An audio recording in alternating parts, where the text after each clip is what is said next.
Assalamualaikum warahmatullahi wabarakatuh. Mau nanya Pak Ustadz,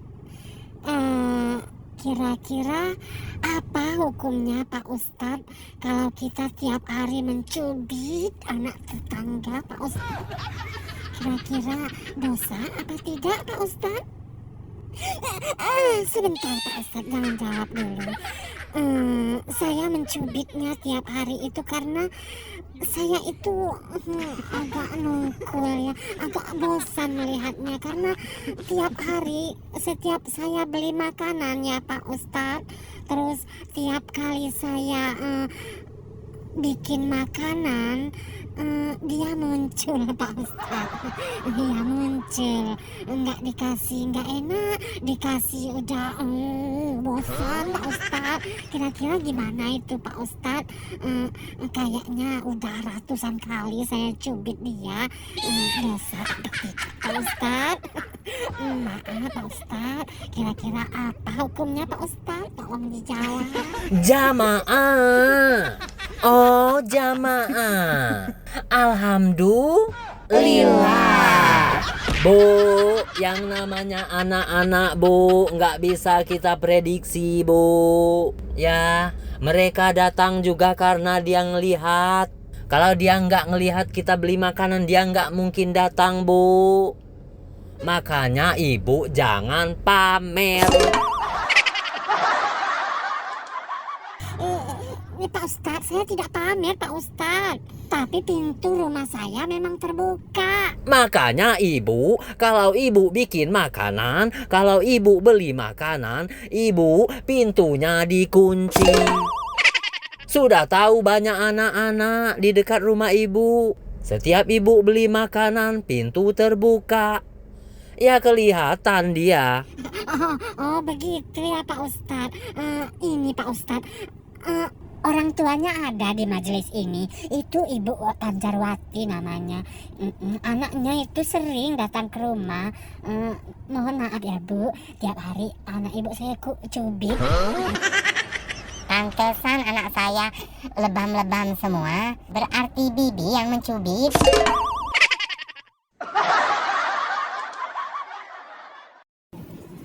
Assalamualaikum warahmatullahi wabarakatuh.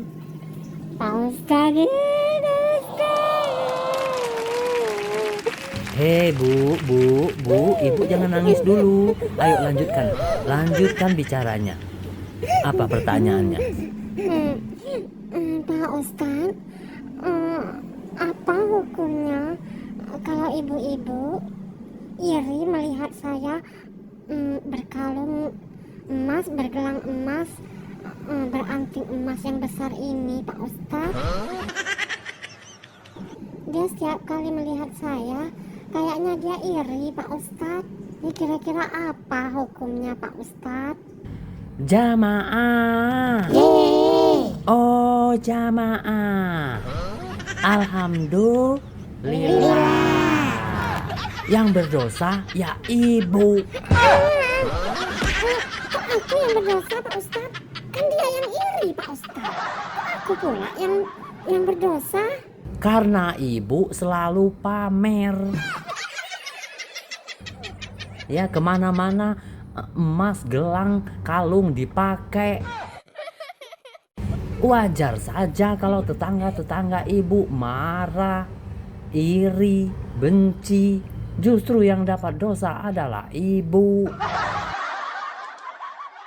Bu, kalau ada emas itu Bu, nggak usah dipamer, cukup disimpan di dalam rumah saja. Kalau mau pakai yang kecil-kecil saja.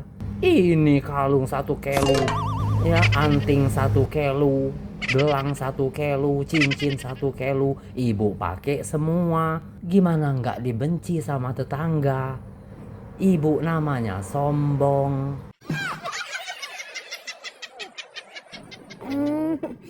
Gitu ya Pak Ustadz. Iya dong.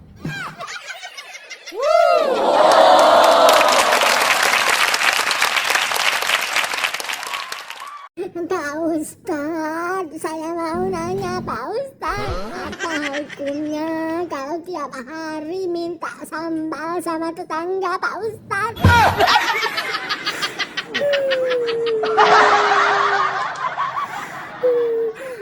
Dosa apa tidak Pak Ustadz? Jamaah, oh jamaah, alhamdulillah, ya dosa.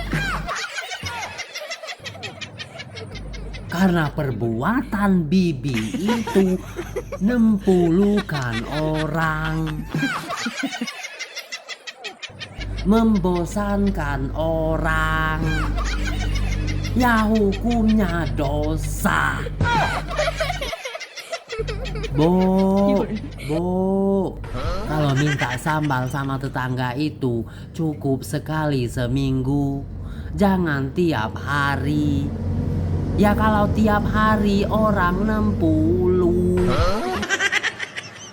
orang akan bosan, orang akan marah kepada kalian, orang akan benci kepada kalian atas perbuatan kalian itu. Makanya hukumnya dosa. Oh begitu ya Pak Ustadz? Iya dong.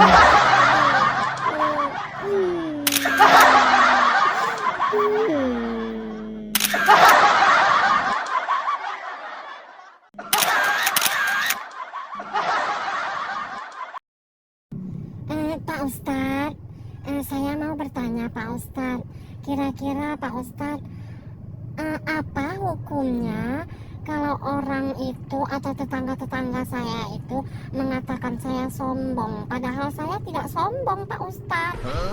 Ya, dasar mereka menuduh aja.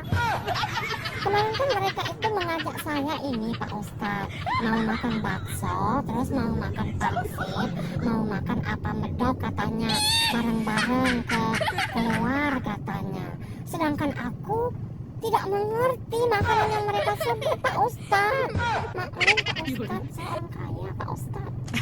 Saya kalau spaghetti tahu Pak Ustadz, terus hamburger tahu juga Pak Ustadz. Memang muka saya kayak gini karena saya kenal makanan itu dan tidak mengenal makanan bakso-bakso seperti mereka sebut itu Pak Ustadz. Padahal saya itu tidak sombong Pak Ustadz.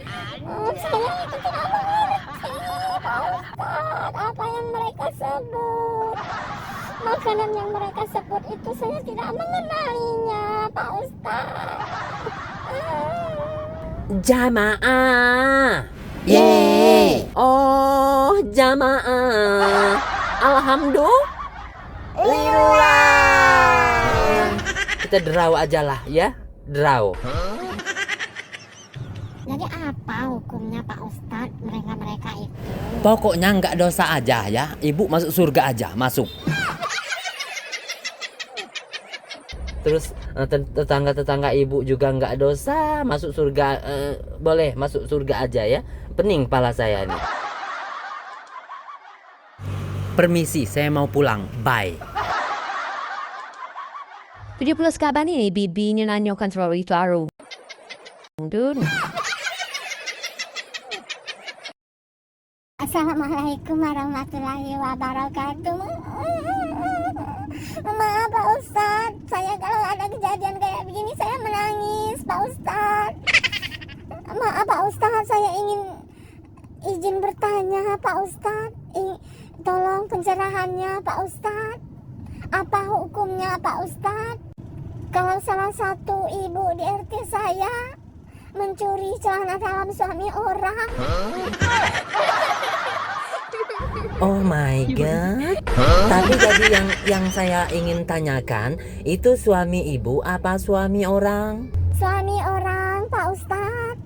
Tapi saya nggak bisa diam karena saya menyaksikannya Pak Ustadz. Dan Pak Ustadz, kalau bukan keduanya itu sahabat saya Pak Ustadz, saya tidak sanggup menceritakannya. Ini karena keduanya sahabat saya, jadi saya ingin ungkapkan di sini di majelis ini Pak Ustadz. Kalau yang mencuri sih nggak datang hari ini di majelis ini, tapi yang celana dalamnya dicuri ini datang, Ibu Panjarwati namanya. Jadi saya izin pencerahannya Pak Ustadz. Bagaimana hukumnya itu Pak Ustadz? Jamaah. Oh jamaah. Alhamdulillah. Astaga Bu, hari begini masih ada yang suka mencuri celana dalam suami orang. Apa tidak malu? Ya tentu saja hukumannya itu dosa. Maaf Pak Ustadz, sebenarnya kasus ini sudah kelar. Dan kejadiannya itu bukan mencuri Pak Ustadz. Dia itu salah angkat. Kebetulan celana dalam suami saya dan suami dia itu sama warnanya Pak Ustadz. Maaf Pak Ustadz, aku tidak tahu kalau masalah yang itu, tapi yang saya dengar dari masyarakat banyak, dia itu mencuri, sengaja mencuri Pak Ustadz. Bu, kalau masalah seperti ini tidak usah ditanyakan di majelis ini. Memalukan. Saya malu Bu, saya malu. Tenang saja, kamu kan tidak salah. Kamu yang kena curi. Maaf Pak Ustadz, tidak ada salahnya kan saya tanyakan ini Pak Ustadz. Ya nggak apa-apa. Ada pertanyaan lain? Tidak ada Pak Ustadz, terima kasih. Assalamualaikum Pak Ustadz.